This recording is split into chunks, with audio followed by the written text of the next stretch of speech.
लोग पिछले क्लास में रासायनिक अभिक्रिया के प्रकार पढ़ चुके थे।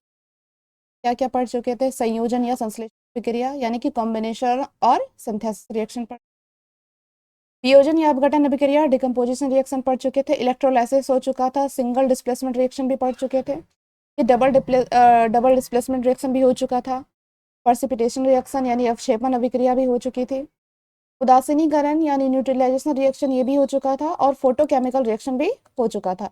तो आज हम लोग पढ़ने वाले हैं ऑक्सीडेशन रिएक्शन, ऑक्सीडेशन और रिडक्शन रिएक्शन। ये बचा था, इसको पढ़ लेते हैं। तो आज का रिएक्शन है ऑक्सीकरण अवकरण अभिक्रिया यानी कि ऑक्सीडेशन रिडक्शन रिएक्शन।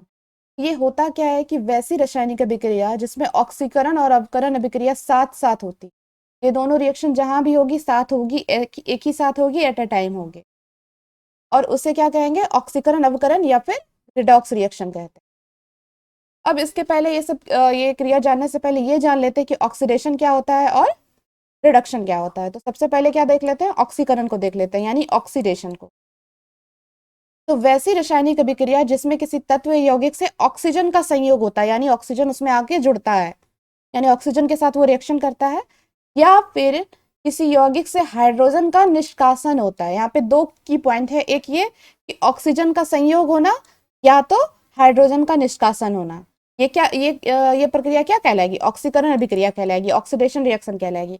यानी जिस भी रिएक्शन में ऑक्सीजन का संयोग हो रहा है और हाइड्रोजन का निष्कासन हो रहा है, तो समझ लीजिएगा कि वहां क्या हो रहा है? ऑक्सीडेशन चल रहा है। अभी सेम डेफिनेशन है। हाँ, एक चीज इंपॉर्टेंट इसमें जानना ये जरूरी है कि जिस पदार्थ का ऑक्सीकरण होता है वो क्या कहलाता है? अवकारक कहलाता है, यानी कि रिड्यूसिंग एजेंट कहलाता है। अब चलिए इसका कुछ इक्वेशन देख लेते हैं। तो पहले क्या देख लेते हैं कि ऑक्सीजन से संयोग, उसके बाद हम लोग क्या देखेंगे? हाइड्रोजन का निष्कासन। तो पहले ऑक्सीजन का संयोग देख लेते हैं।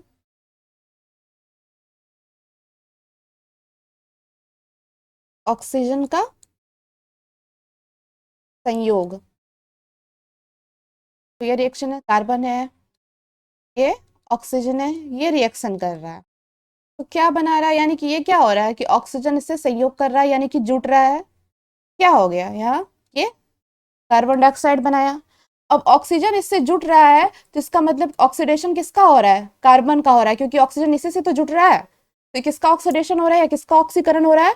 कार्बन का ऑक्सीकरण हो रहा है, यानी कि इसका ऑक्सीकरण हो रहा है। क्या हो रहा है? कार्बन का ऑक्सीकरण हो रहा है। और जब कार्बन का ऑक्सीकरण हो रहा है, तो यहाँ क्या हम लोग जानते हैं कि जिस पदार्थ का ऑक्सीकरण होता है उसको क्या कहते हैं? हम लोग रिड्यूसिंग एजेंट कहते हैं। यानी कि कार्बन का ऑक्सीकरण हो रहा है तो कार्बन क्या हो जाएगा? रिड्यूसिंग एजेंट या फिर अपकारक हो जाएगा। कार्बन क्या हो जाएगा? रिड्यूसिंग एजेंट या फिर इसको अपकारक कहेंगे, हिंदी रिड्यूसिंग एजेंट। इसके अलावा और कुछ भी रिएक्शन देख लेते हैं, एक दो रिएक्शन और देख लेते हैं। सल्फर प्लस ऑक्सीजन क्या बना लिया? सल्फर डाइऑक्साइड बना लिया। अब इसमें क्या देख रहे हैं? ऑक्सीजन का क्या हो रहा है? संयोग हो रहा है इसके साथ, सल्फर के साथ। ऑक्सीजन कहाँ जाके जुड़ रहा है? सल्फर में जुड़ रहा है, यानी कि यहाँ पे सल्फर का ऑक्सीकरण हो रहा है, यानी कि ऑक्सीडेशन हो रहा है। तो जो अब हम जान ही रहे कि सल्फर का ऑक्सीकरण हो रहा है, तो जिसका ऑक्सीकरण होता है तो वो पदार्थ क्या कहलाता है? रिड्यूसिंग एजेंट कहलाता है। तो ये क्या कहलाएगा? अवकारक कहलाएगा। ये क्या कहलाया? अवकारक कहलाया। अब हम लोग देख लेते हैं हाइड्रोजन का निष्कासन। हाइड्रोजन का निष्कासन भी क्या कहलाता है? ऑक्सीकरण कहलाता है। अभी हम लोग जस्ट पढ़ चुके हैं कि जहां या तो ऑक्सीजन के साथ संयोग होगा या फिर उस इक्वेशन से हाइड्रोजन निकल जाएगा, हाइड्रोजन का निष्कासन हो जाएगा, तो वो प्रक्रिया क्या कहलाती है? ऑक्सीकरण कहलाती है। तो अब हम लोग देख लेते हैं हाइड्रोजन का निष्कासन। अब देखते हैं इसमें कि कैसे हाइड्रोजन का निष्कासन हो रहा है। हाँ, इसको क्या करते हैं? इसको गर्म करते हैं, तो गर्म करने के बाद ये प्रोडक्ट बनता है। तो अब देख लेते हैं कि हाइड्रोजन का निष्कासन यहाँ पे हो रहा है। यहाँ पे देखिए, यहाँ हाइड्रोजन हाइड्रोजन क्लोराइड है। अब यहाँ क्या हो रहा है? इससे, इस क्लोरीन से क्या हो रहा है? ये हाइड्रोजन निकल के कहाँ जा रहा है? यहाँ पानी बना रहा है, पानी बना रहा है, यानी कि यहाँ से हाइड्रोजन का निष्कासन हो रहा है। अगर निष्कासन हो रहा है तो क्या हो रहा है? हमारा ऑक्सीकरण हो रहा है। तो किस प्रोडक्ट का ऑक्सीकरण हो रहा है? यहाँ लिख देते हैं हाइड्रोजन का निष्कासन। कि आप लोग को समझ में आ जाए, यहाँ से हाइड्रोजन का निष्कासन हो रहा है। हाइड्रोजन से निष्कासन करके क्या हुआ? क्लोरीन यहाँ फ्री होके घूम रहा है, यानी फ्री हो गया, क्लोरीन फ्री होके वातावरण में चला गया, क्लोरीन गैस बन गया। अब यहाँ क्या बना, तो यानी कि हाइड्रोजन का जब निष्कासन हुआ तो किस पदार्थ का ऑक्सीकरण हो रहा है, किस चीज का, किस यौगिक का ऑक्सीकरण हो रहा है, तो HCl का ऑक्सीकरण हो रहा है, यानी कि इससे निकल रहा है हाइड्रोजन, यानी कि हाइड्रोजन इससे निकल रहा है, तो इसका मतलब क्या हुआ, इस हाइड्रोजन क्लोराइड से क्या हो रहा है, इस पदार्थ का ऑक्सीकरण हो रहा है, ऑक्सीडेशन हो रहा है, ऑक्सीकरण यानी कि ऑक्सीडेशन हो रहा है। जब HCl का ऑक्सीडेशन हो रहा है तो इससे क्या समझ में आया, ये एक अवकारक है, यानी कि रिड्यूसिंग एजेंट है, क्योंकि जिस पदार्थ का ऑक्सीकरण होता है वही अवकारक कहलाता है, यानी रिड्यूसिंग एजेंट कहलाता है। अब आते हैं हम लोग अवकरण अभिक्रिया, यानी कि रिडक्शन रिएक्शन। रिडक्शन रिएक्शन तो क्या है कि ये रिडक्शन रिएक्शन क्या होता है कि वैसी रासायनिक अभिक्रिया जिसमें किसी तत्व या यौगिक के साथ हाइड्रोजन का संयोग होता है। हम लोग ऑक्सीडेशन में क्या पढ़े थे कि ऑक्सीजन का संयोग होता है, लेकिन अवकरण अभिक्रिया यानी कि रिडक्शन रिएक्शन में क्या होता है, हाइड्रोजन का संयोग होता है और किसी यौगिक से ऑक्सीजन का निष्कासन होता है। तो यह क्या प्रक्रिया क्या कहलाएगी, अवकरण अभिक्रिया कहलाती है। तो इसमें की पॉइंट क्या है, अवकरण में ठीक ऑक्सीडेशन का उल्टा होगा। ऑक्सीडेशन में क्या होता था, ऑक्सीजन का संयोग होता था और हाइड्रोजन निकलता था, लेकिन यहाँ क्या होगा, हाइड्रोजन का संयोग होगा, हाइड्रोजन आके जुटेगा और यहाँ ऑक्सीजन निकलेगा। अब ठीक है, तो अब जो है, अब देख लेते हैं क्या दूसरा पॉइंट है कि जिस पदार्थ का अवकरण होता है यानी कि रिडक्शन होता है वो क्या कहलाता है, ऑक्सीकारक या ऑक्सीडाइजिंग एजेंट कहलाता है। इसका भी कुछ फॉर्मूला देख लेते हैं, कुछ रिएक्शन देख लेते हैं। तो पहले देख लेते हैं हम लोग हाइड्रोजन का संयोग, हाइड्रोजन का संयोग यानी हाइड्रोजन आके जुड़ रहा है, H2 प्लस O2 क्या बना दिया, पानी बना दिया, H2O बनाया, बैलेंस कर लेंगे इसको, ये हो गया। अब क्या होता है कि अब ये इसमें देख रहे हैं हो क्या रहा है, ये हाइड्रोजन क्या कर रहा है, हाइड्रोजन ऑक्सीजन के साथ जुड़ रहा है, यानी कि संयोग हो रहा है यहाँ पर, यहाँ हाइड्रोजन के क्या हो रहा है, हाइड्रोजन का संयोग हो रहा है। हाइड्रोजन किसके साथ संयोग कर रहा है, ऑक्सीजन के साथ संयोग कर रहा है, तो क्या हो रहा है, यहाँ ऑक्सीजन का अवकरण हो रहा है। किसका अवकरण हो रहा है, ऑक्सीजन का, यानी इसका रिडक्शन हो रहा है। हाइड्रोजन किसके साथ संयोग कर रहा है, ऑक्सीजन के साथ, तो इसलिए ऑक्सीजन का अवकरण हो रहा है। तो अब हम लोग ये पॉइंट पढ़ चुके हैं, ये जानते हैं कि जिस पदार्थ का अवकरण होता है यानी रिडक्शन होता है वह पदार्थ क्या कहलाता, वह क्या कहलाता है, ऑक्सीकारक कहलाता है, यानी ऑक्सीडाइजिंग एजेंट कहलाता है। ये ऑक्सीजन क्या हो गया, ये ऑक्सीजन क्या कहलाएगा, ऑक्सीजन कहलाएगा ऑक्सीकारक, ऑक्सीजन कहलाएगा ऑक्सीकारक, यानी कि ऑक्सीडाइजिंग एजेंट, ऑक्सीडाइजिंग एजेंट। अब एक दो इक्वेशन और देख लेते हैं। हाइड्रोजन क्या कर रहा है, संयोग कर रहा है क्लोरीन के साथ, यहाँ पे हाइड्रोजन क्या कर रहा है, संयोग कर रहा है क्लोरीन के साथ, तो क्लोरीन का सॉरी क्लोरीन का अवकरण हो रहा है। हाइड्रोजन किसके साथ संयोग कर रहा है, क्लोरीन के साथ कर रहा है, तो क्लोरीन का अवकरण हो रहा है। तो जब क्लोरीन का अवकरण हो रहा है तो क्लोरीन क्या कहलाया जाएगा, ऑक्सीकारक, क्योंकि हम लोग जानते हैं कि जिसका अवकरण होता है, रिडक्शन होता है, वो कहलाता है ऑक्सीडाइजिंग एजेंट। बिल्कुल उल्टा हो जाता है, जिसका रिडक्शन होगा वही ऑक्सीडाइजिंग एजेंट कहलाएगा, और जिसका क्या कहता है, जिसका ऑक्सीकरण होता है, ऑक्सीडेशन होता है, वो क्या कहला जाता है, रिड्यूसिंग एजेंट कहला जाता है। ये क्या कहला गया, ऑक्सीकारक, ऑक्सीडाइजिंग एजेंट। अब क्या देखते हैं, अब देखते हैं हम लोग ऑक्सीजन के साथ संयोग, अब क्या सॉरी ऑक्सीजन का निष्कासन, ऑक्सीजन का निष्कासन। हम लोग पहले क्या पढ़े, हाइड्रोजन का संयोग, अब हम लोग पढ़ेंगे ऑक्सीजन का निष्कासन। तो ऑक्सीजन के निष्कासन से भी क्या होता है, अवकरण होता है, इसको अवकरण ही कहा जाता है। ऑक्सीजन का निष्कासन भी क्या कहलाएगा, अवकरण कहलाएगा। ये क्या हो गया, यहाँ देख लीजिए, इस रिएक्शन को देख लीजिए। इस रिएक्शन में क्या हो गया, ये ऑक्सीजन जो है, ये ऑक्सीजन क्या हो रहा है, निकल रहा है, ऑक्सीजन का निष्कासन हो रहा है यहाँ पे, ऑक्सीजन का निष्कासन। क्या क्या हो रहा है, ऑक्सीजन का निष्कासन हो रहा है, तो इससे क्या समझे कि यह प्रक्रिया अवकरण कहला रही है, यह प्रक्रिया अवकरण कहला रही है। क्यों, क्योंकि इससे ऑक्सीजन का निष्कासन हो रहा है, इसका अवकरण हो रहा है, ठीक है, यानी कि जिंक ऑक्साइड का अवकरण हो रहा है। ऑक्सीजन किससे निकल रहा है, जिंक ऑक्साइड से ऑक्सीजन निकल रहा है, तो इसका मतलब क्या हो गया कि जिंक ऑक्साइड का अवकरण हो रहा है। जब इसका अवकरण हो रहा है तो यह क्या कहलाएगा, ऑक्सीकारक कहलाएगा, यानी कि ऑक्सीडाइजिंग एजेंट कहलाए। ऑक्सीजन का निष्कासन का एक और इक्वेशन देख लेते हैं। यहाँ क्या है, लेड ऑक्साइड है और क्या किससे रिएक्शन कर रहा है, कार्बन के साथ रिएक्शन कर रहा है। तो क्या बना रहा है, लेड बना रहा है और कार्बन डाइऑक्साइड बना, लेड अलग हो जा रहा है टूट के और इधर कार्बन डाइऑक्साइड बना रहा है। तो आप यहाँ देख रहे होंगे कि जब कार्बन डाइऑक्साइड बन रहा है तो क्या हो रहा है, ये लेड ऑक्साइड से कार्बन सॉरी लेड ऑक्साइड से क्या हो रहा है, ऑक्सीजन का निष्कासन हो रहा है, O2 का निष्कासन हो रहा है। तो जब इससे ऑक्सीजन का निष्कासन हो रहा है तो इससे क्या पता चला कि ये प्रक्रिया क्या अवकरण कहला रही है, यानी कि अवकरण की प्रक्रिया चल रही है। और अवकरण किसका हो रहा है, लेड ऑक्साइड का अवकरण हो रहा है। किसका अवकरण हो रहा है, लेड ऑक्साइड का अवकरण हो रहा है। और जब इसका अवकरण हो रहा है तो ये क्या कहलाएगी, ऑक्सीकारक कहलाएगी, यानी कि ऑक्सीडाइजिंग एजेंट कहलाएगी। यही ऑक्सीडेशन रिडक्शन रिएक्शन हमेशा साथ साथ ही चलती है, एट अ टाइम चलती है, यानी कि जिस टाइम ऑक्सीकरण होगा उसी टाइम में अवकरण भी होता है। लेकिन उस टाइम हम लोग जानना था कि ऑक्सीकरण क्या होता है, अवकरण क्या होता है, इसलिए अलग अलग देखें। अब देखेंगे कि एक ही रिएक्शन में ऑक्सीकरण और अवकरण कैसे कैसे होता है। तो आइए देख लेते हैं। तो जैसे ये है, क्या है, कॉपर ऑक्साइड है, हाइड्रोजन से रिएक्शन कर रहा है, कॉपर बना रहा है और पानी बन के निकल रहा है।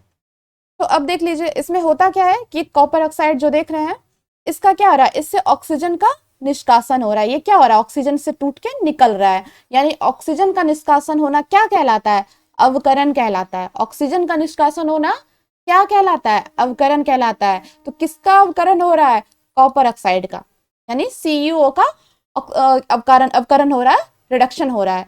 और जिसका रिडक्शन होता है उसको क्या कहते हैं हम लोग, ऑक्सीडाइजिंग एजेंट कहते हैं, यानी कि ऑक्सीकारक कहते हैं। अब यहाँ देख लीजिए, यहाँ हाइड्रोजन क्या हो रहा है, हाइड्रोजन का ऑक्सीजन के साथ संयोग हो रहा है। जहां ऑक्सीजन, यहाँ क्या हो रहा है, ऑक्सीजन इससे मिल करके क्या हो रहा है, ऑक्सीजन इसके साथ मिलकर क्या बना रहा है, पानी बना रहा है। यानी यहाँ पे क्या हो रहा है, ऑक्सीजन का संयोग हो रहा है। और जहां ऑक्सीजन मिलता है वहां क्या कहलाता है, वो प्रक्रिया क्या कहलाती है, ऑक्सीकरण कहलाती है, ऑक्सीडेशन कहलाती है, ऑक्सीकरण कहलाती है। तो यहाँ किसका ऑक्सीकरण हो रहा है, हाइड्रोजन का ऑक्सीकरण हो रहा है। और जिसका ऑक्सीकरण होता है उसको क्या कहते हैं, अवकारक कहते हैं, यानी कि रिड्यूसिंग एजेंट। इसका और कुछ भी इक्वेशन देख लेते हैं तो क्लियर हो जाएगा। तो अब इस इक्वेशन को देख लेते हैं। यहाँ क्या है, हाइड्रोजन सल्फाइड है, ये क्लोरीन के साथ रिएक्शन करके क्या बना रहा है, HCl बना रहा है और सल्फर मुक्त हो रहा है। अब यहाँ देखेंगे कि ऑक्सीडेशन कहाँ हो रहा है और रिडक्शन कहाँ हो रहा है। यहाँ पर देखिए, यहाँ क्या है, हाइड्रोजन सल्फाइड है। हाइड्रोजन सल्फाइड में क्या हो रहा है, यहाँ से हाइड्रोजन को निकाल दिया जा रहा है, हाइड्रोजन को निकाल दिया और ये सल्फर अकेले घूम रहा है। यानी कि जहां हाइड्रोजन का निष्कासन होगा उसको क्या कहेंगे, ऑक्सीडेशन कहेंगे, यानी ऑक्सीकरण कहेंगे। अब ऑक्सीकरण किसका हो रहा है, हाइड्रोजन सल्फाइड का। हाइड्रोजन सल्फाइड का ऑक्सीकरण हो रहा है, यानी कि ये क्या है, अवकारक है, यानी रिड्यूसिंग एजेंट है। अब यहाँ देख रहे हैं, यहाँ ऑक्सीकरण देख लिए, अब रिडक्शन देखेंगे यानी अवकरण देखेंगे। तो यहाँ क्या देख रहे हैं कि क्लोरीन क्लोरीन क्या कर रहा है, हाइड्रोजन के साथ संयोग कर रहा है। यहाँ पर क्या हो रहा है, ये हाइड्रोजन क्या हो जाता है, क्लोरीन के साथ मिलके निकल जाता है। यानी कि हाइड्रोजन का क्या हो रहा है, संयोग हो रहा है, आके इसमें मिल रहा है, क्लोरीन में आके मिल रहा है। तो इसका मतलब क्या हो गया कि यहाँ पे अवकरण हो रहा है। तो किसका अवकरण हो रहा है, क्लोरीन का अवकरण हो रहा है। ठीक है, तो अब क्या हो जाएगा, क्लोरीन क्या हो जाएगा, ऑक्सीकारक हो जाएगा, यानी कि ऑक्सीडाइजिंग एजेंट हो जाएगा। अब इस रिएक्शन को इस रिएक्शन को देख लेते हैं। यहाँ क्या है, H2+O2 है, क्या बना रहा है, पानी बना रहा है। या हाइड्रोजन का क्या हो रहा है, हाइड्रोजन का यहाँ पर ऑक्सीजन से संयोग हो रहा है और इसलिए पानी बनाया है। जहां ऑक्सीजन से संयोग होगा वो प्रक्रिया क्या कहलाती है, ऑक्सीकरण कहलाती है। अब देख लेते हैं, यहाँ ऑक्सीजन जो है क्या कर रहा है, हाइड्रोजन से संयोग कर रहा है, हाइड्रोजन से संयोग करके पानी बना रहा है। तो ये प्रक्रिया क्या कहलाई, अवकरण कहलाई। अब देखिए, यहाँ किसका, हाइड्रोजन का ऑक्सीजन से संयोग हो रहा है, यानी कि किसका ऑक्सीकरण हो रहा है, हाइड्रोजन का ऑक्सीकरण हो रहा है। तो इसका मतलब क्या हो गया, ये हो गया अवकारक। अब यहाँ ऑक्सीजन का अवकरण हो रहा है, किसका हो रहा है, तो ऑक्सीजन का अवकरण हो रहा है। तो ये क्या हो गया, ऑक्सीकारक। हम लोग के दैनिक जीवन में ऑक्सीकरण और अपकरण का बहुत प्रभाव पड़ता है। तो अब क्या क्या प्रभाव पड़ता है ये देख लेते हैं। तो क्या है, भोजन का पचना, ये या भोजन का जो पचना है वो भी ऑक्सीडेशन रिडक्शन के कारण ही होता है। फिर भोजन का खराब होना या भोजन का दुर्गंधित होना या फिर भोजन का खराब होना भी ऑक्सीडेशन रिडक्शन पर निर्भर करता है। संक्षारण, संक्षारण क्या है कि धातु अधातु पर जमने वाला एक परत हो जाता है, जिसको संक्षारण कहते हैं। इसके बारे में हम लोग धातु अधातु जब पढ़ेंगे तो इसके बारे में हम लोग डिटेल से पढ़ेंगे, लेकिन यहाँ पे इसको भी थोड़ा सा देख लेंगे। चौथा क्या है, दहन की क्रिया यानी कि जलना। जलना कोई भी चीज, जैसे हम लोग आग जलाते हैं तो उसमें भी ऑक्सीडेशन रिडक्शन का बहुत महत्वपूर्ण योगदान है। हम लोग देखते हैं भोजन का पचना। तो जो भोजन की जो पचने की प्रक्रिया होती है, तो हम लोग जो खाना खाते हैं, क्या खाते हैं, आलू या चावल खाए या कोई भी स्टार्च लिए, तो उसमें क्या होता है, कार्बोहाइड्रेट होता है। क्या होता है, कार्बोहाइड्रेट। ये क्या हो जाता है, ये अपघटित होता है यानी टूटता है। अपघटित हो जाता है किसमें, ग्लूकोज में। अपघटित होता है किसमें, ग्लूकोज में। तो उसके बाद ग्लूकोज क्या करता है, हमारे शरीर की कोशिका से, हमारे शरीर में जो कोशिका में जो ऑक्सीजन होता है उसको क्या करता है, वो ले लेता है और उसके साथ ऑक्सीडाइजेशन कर लेता है, यानी कि ऑक्सीकरण कर लेता है। और ऑक्सीकरण करने के बाद ये क्या बनाता है, कार्बन डाइऑक्साइड बनाया, पानी बनाया, और क्या बनाया, ऊर्जा बना लिया। इससे क्या होता है, ये ऊर्जा क्या होता है, हमारे शरीर को मिलती है, हम लोग को मजबूती मिलता है, ताकत मिलता है काम करने का। कार्बन डाइऑक्साइड क्या करते हैं हम लोग, छोड़ देते हैं, मतलब क्या, सांस की जब सांस लेते हैं तो ऑक्सीजन लेते हैं, और क्या छोड़ते हैं हम लोग, कार्बन डाइऑक्साइड छोड़ते हैं। तो इसका भी रिएक्शन देख लेते हैं। तो ग्लूकोज है, ग्लूकोज क्या हो गया, ग्लूकोज यहाँ लिख लेते हैं, C6। ग्लूकोज का क्या फॉर्मूला होता है, C6H12O6। ये क्या हो गया, ग्लूकोज हो गया। उसके बाद क्या हुआ, सॉरी, ऑक्सीजन भी तो लेगा ना ये, हमारे शरीर के सेल से क्या ले लिया, ये ऑक्सीजन ले लिया। उसके बाद क्या हुआ, ये टूट गया। टूट गया तो क्या क्या बना लिया, कार्बन डाइऑक्साइड बना लिया। उसके बाद क्या बना लिया, पानी बना लिया। उसके बाद क्या बना लिया, क्या इससे क्या उत्पन्न हुआ, ऊर्जा उत्पन्न हुआ। यानी कि जब हमारा जो भोजन डाइजेस्ट होता है तो उसमें जो कार्बोहाइड्रेट है वो अगर टूटता है, टूट के क्या बना लेता है, ग्लूकोज बना लेता है। उसके बाद ग्लूकोज क्या होता है, हमारे शरीर से ऑक्सीजन लेके ऑक्सीकरित हो जाता है, और उसके बाद ये टूट जाता है कार्बन डाइऑक्साइड में, पानी में और एनर्जी में।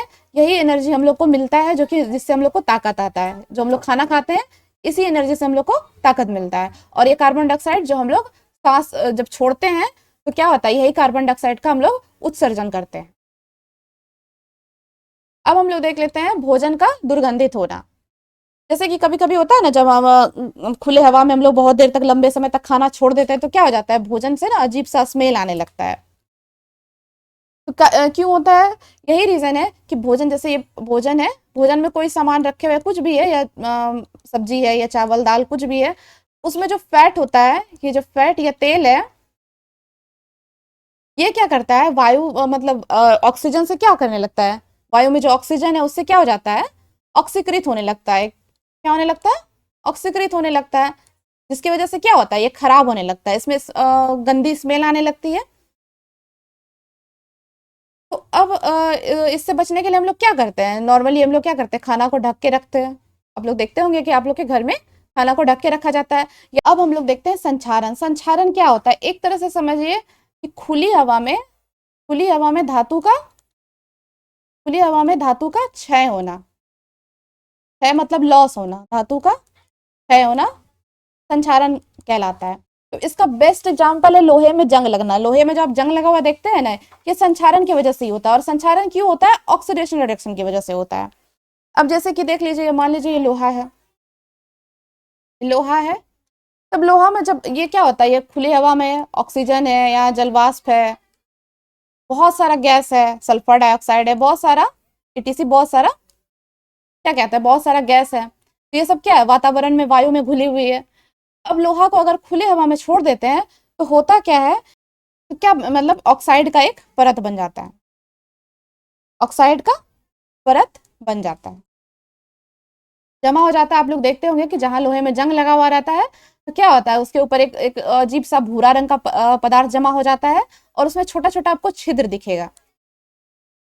तो वो प्रक्रिया क्या कहलाती है, लोहे में जंग लगना, लोहे का जंग लगना। तो लोहे का जंग लगना भी क्या है, एक तरह से ऑक्सीकरण है, ऑक्सीकरण अवकरण अभिक्रिया है। लोहे का जंग लगना भी क्या है, ऑक्सीकरण और अवकरण अभिक्रिया है।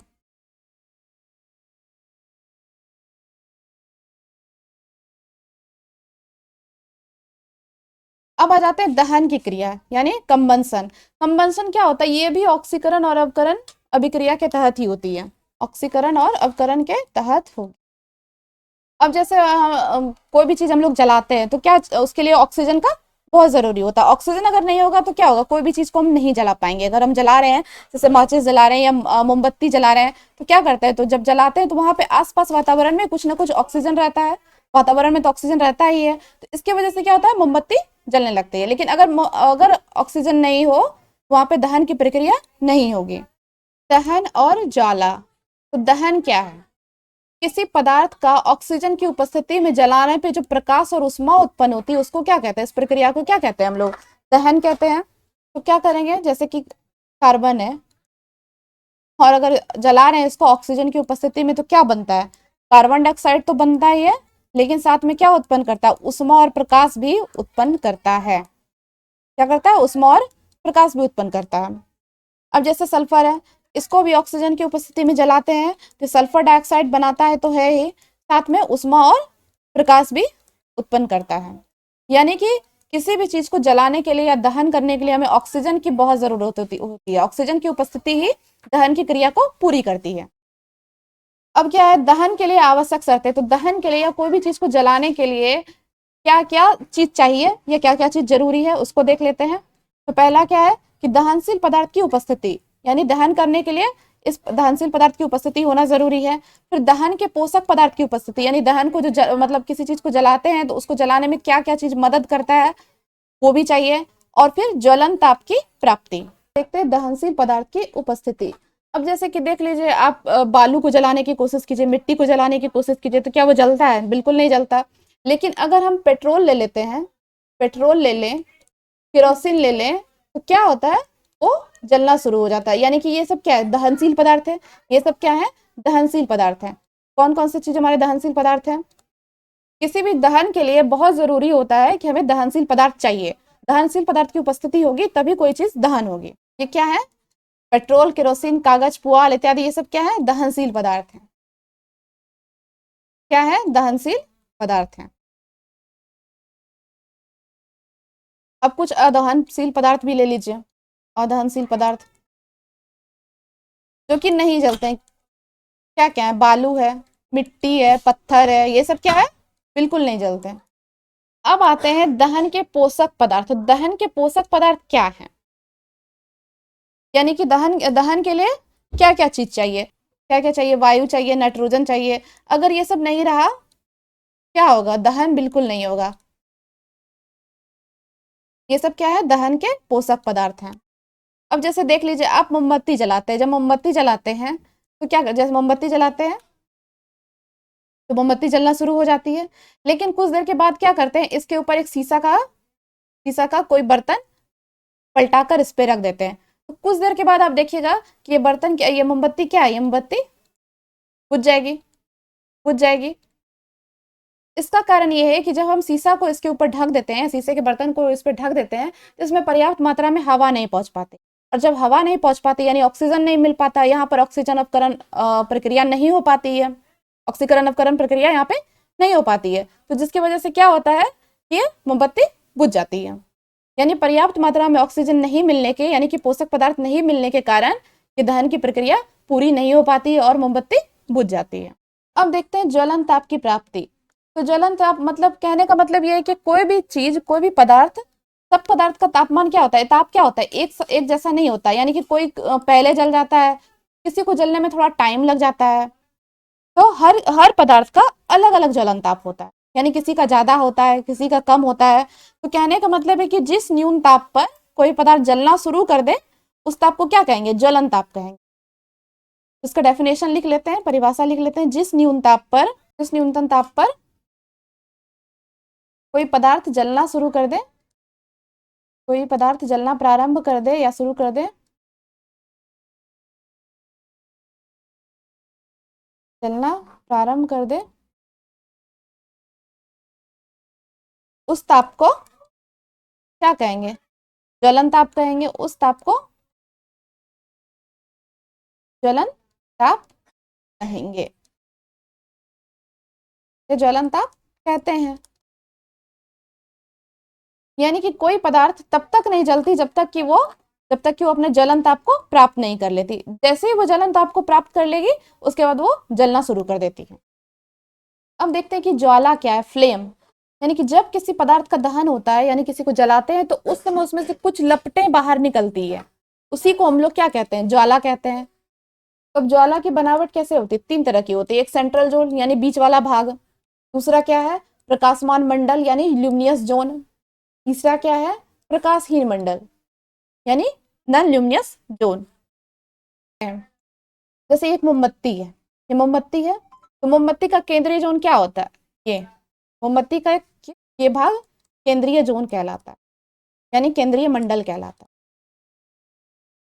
और ये क्या है, ये वाला बीच वाला पार्ट जो ज्यादा चमकदार है इसको कहते हैं हम लोग प्रकाशमान मंडल यानी कि ल्यूमिनियस जोन, प्रकाशमान मंडल। और ये सबसे ऊपर का जो पार्ट होता है या ज्वाला के इस चारों ओर जो पार्ट होता है, भाग होता है, इसको कहते हैं हम लोग प्रकाशहीन, प्रकाशहीन। अब ये होता क्या क्या है देख लेते हैं। केंद्रीय जोन के बारे में पढ़ लेते हैं। सेंट्रल जोन क्या होता है, वह नीला होता है, क्या देखने में कैसा होता है, नीला होता है। तो आप यहाँ देख रहे हैं इस मोमबत्ती के फिगर को देख रहे हैं तो ये क्या है, ये नीला दिख रहा है आपको, ठीक है। कहीं कहीं पे थोड़ा सा काला भी होता है। तो ये क्या है, ये केंद्रीय जोन होता है और इसमें दहन की क्रिया नहीं होती है। इसमें क्या होता है, दहन की क्रिया नहीं होती। अगर यहाँ पे आप माचिस की तीली को भी ले जाएंगे तो वो उसमें वो नहीं जलेगी। तो इसमें क्या होता है कि दहन की क्रिया नहीं होती है, इसलिए इस भाग को क्या कहते हैं, अदहन का क्षेत्र भी कहा जाता है। और इस क्षेत्र का ताप जो होता है सबसे कम होता है। अब आ जाते हैं दूसरा पॉइंट, क्या, प्रकाशमान मंडल। प्रकाशमान मंडल ये वाला जो पार्ट आप देख रहे हैं इसी को कहते हैं हम लोग प्रकाशमान मंडल। इसमें क्या होता है कि इसमें ऑक्सीजन की आपूर्ति अपर्याप्त होने के कारण अपूर्ण दहन होता है। यानी कि यहाँ पे जो मोमबत्ती जो जल रही है कि ऑक्सीजन पर्याप्त रूप से नहीं मिल पाने के कारण यहाँ पे अपूर्ण दहन हो जाता है, यानी कि पूरी तरीके से वो वाष्प नहीं जल पाता है। और ये क्या होता है, ये ज्वाला का सबसे बड़ा भाग है, ये ज्वाला का सबसे बड़ा भाग और यही हम लोग को लाइट देता है। हम लोग मोमबत्ती जलाते हैं तो जो घर में रोशनी हो जाती है वो किसकी वजह से होती है, इसी प्रकाशमान मंडल की वजह से। यहीं से हम लोग को रोशनी मिलता है।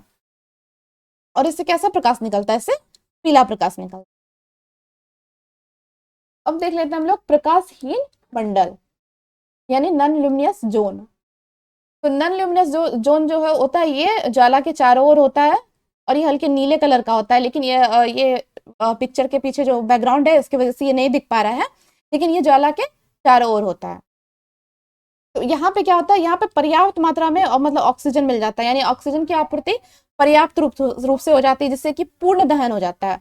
और जैसे यहाँ पे पूर्ण दहन होगा इसका जो पार्ट होता है ये नीला दिखने लगता है। क्या होता है, नीला दिखने लगता है। और यह ज्वाला का सबसे गर्म भाग है। इसलिए जब अगर मोमबत्ती अब जलाते होइएगा, जब मोमबत्ती अब जलाते होइएगा और वहां पे आप छूने की कोशिश करिएगा तो आपको ये सबसे ऊपर वाला पार्ट जो है ये आपको बहुत तेज गर्म लगेगा।